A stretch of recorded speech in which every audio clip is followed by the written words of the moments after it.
कानून स्टे नहीं किया है। जो भारत सरकार के सॉलिसिटर जनरल है उन्होंने अपना स्टेटमेंट दिया है कि अगली तारीख तक न तो काउंसिल में न वक्फ बोर्ड में कोई अपॉइंटमेंट जो संशोधित कानून है उसके अनुसार किया जाएगा।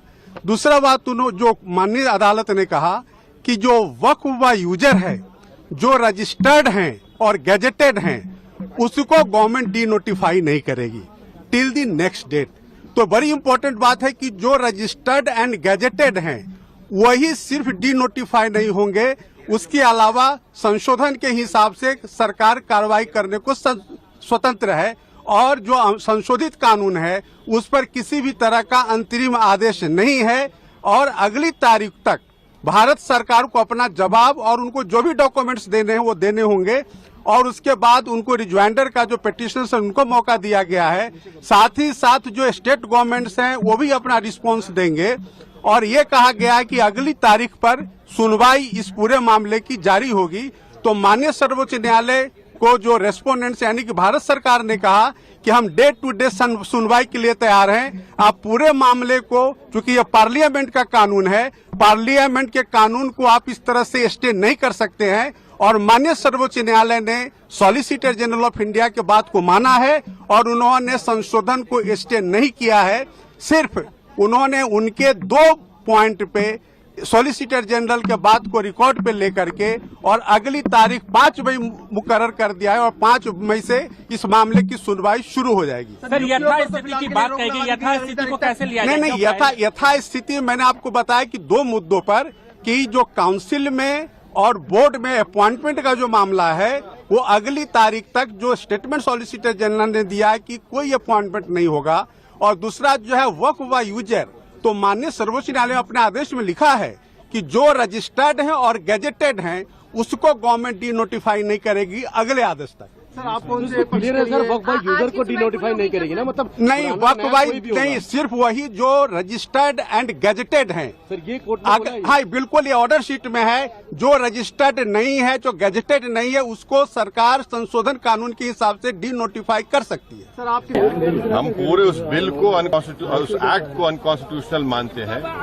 और ये आर्टिकल 25, आर्टिकल 26, 14 और 15 और 29 का ग्रेव वायलेशन है। ये हम पहले से ही बोल दिया है और आज फिर आपके सामने रिपीट कर रहा हूँ।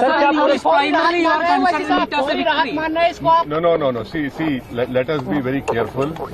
The Honorable Supreme Court, as rightly pointed out by my counsel, Mr. Nizam Pasha, the Supreme Court has said that the Central Waqf Council and the State Waqf Boards will not be constituted.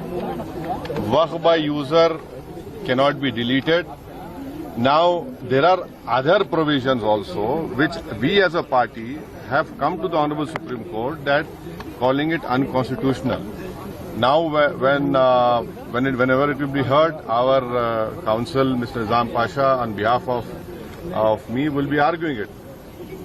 As you know very well that during the deliberations of the Joint Working Committee, I have given a Dyson report opposing all the amendments that were proposed by the government. And during the debate in the Parliament on the consideration or passing of that bill, I have opposed each and every amendment. I have called it unconstitutional. I still call this law as unconstitutional, as violating the fundamental rights of Article 14, 15, 25, 26 and 29. So our legal battle will continue to ensure that this act, against this act will continue. देखिए, सवाल देखिए, आपको पूरे उस कानून को समझने की जरूरत है। अब 5 साल का मुसलमान प्रैक्टिसिंग रहेगा, 5 साल प्रैक्टिसिंग मुसलमान का तो रहेगा। अब उसको कौन डिसाइड करेगा? अब कोई महिला है, उसको कौन डिसाइड करेगा? तो ऐसे कई उसमें जो अमेंडमेंट्स के जरिए लॉ बनाया गया है, हम उसके आज भी मुखालिफत कर रहे हैं और कल भी अपोज करते रहेंगे। और लीगली हम सुप्रीम कोर्ट में चैलेंज किए, हम उसको उन तमाम चीजों को violation of the fundamental rights मानते हैं। देखिए, माननीय उच्चतम न्यायालय ने जो आज अंतरिम रिलीफ दिया है उसके लिए माननीय उच्चतम न्यायालय का बहुत शुक्रिया। और वो सारे पॉइंट जो हमने पिटीशन में रखे थे, जो हमने पार्लियामेंट में उठाए थे, उसको ज्यादातर को माननीय उच्चतम न्यायालय ने संज्ञान लिया, कंसीडर किया। और आज जो रिलीफ है वो ये दर्शाती है कि ये कानून कहीं ना कहीं संविधान के खिलाफ बना है। जो अमेंडमेंट्स हैं उसमें कई सारे पॉइंट ऐसे हैं जो पूरी तरह से संविधान को मटिया मेट करने वाले थे। माननीय उच्चतम न्यायालय ने संज्ञान लिया और मुझे पूरा विश्वास है कि यह संविधान की जीत है, यह किसी पक्ष की जीत नहीं है, संविधान की जीत है। और आने वाले दिनों में जब फिर से सुनवाई होगी तो माननीय उच्चतम न्यायालय और मजबूती से इसमें रिलीफ देगा और सरकार की जमीन हड़पने की जो साजिश है उस साजिश को माननीय उच्चतम न्यायालय रोकेगा, मुझे पूरा विश्वास है। मैं तहे दिल से शुक्रगुजार हूं आज सुप्रीम कोर्ट का, सुप्रीम कोर्ट के तमाम जजेस का, तमाम वकीलों का, जिन्होंने आज धर्म से ऊपर उठ करके हमारे लिए खड़े हुए, मेहनत की, साथ दिया इस मुल्क को बचाने का। तो मैं आज हम इस फैसले से पूरी तरह से मुतमईन हैं। जिस तरह से आज केंद्र सरकार ने आकर कहा कि जो भी हम किसी किस्म का कोई रजिस्ट्रेशन हम नया नहीं करेंगे, कोई छेड़छाड़ नहीं करेंगे, जो वक्त बाय यूज इस्तेमाल होती आई हैं प्रॉपर्टियां वो रहेंगी, जो मसाजिद हैं, जो दरगाहें हैं, जो कब्रिस्तान हैं, तमाम ऐसे ही रहेगा।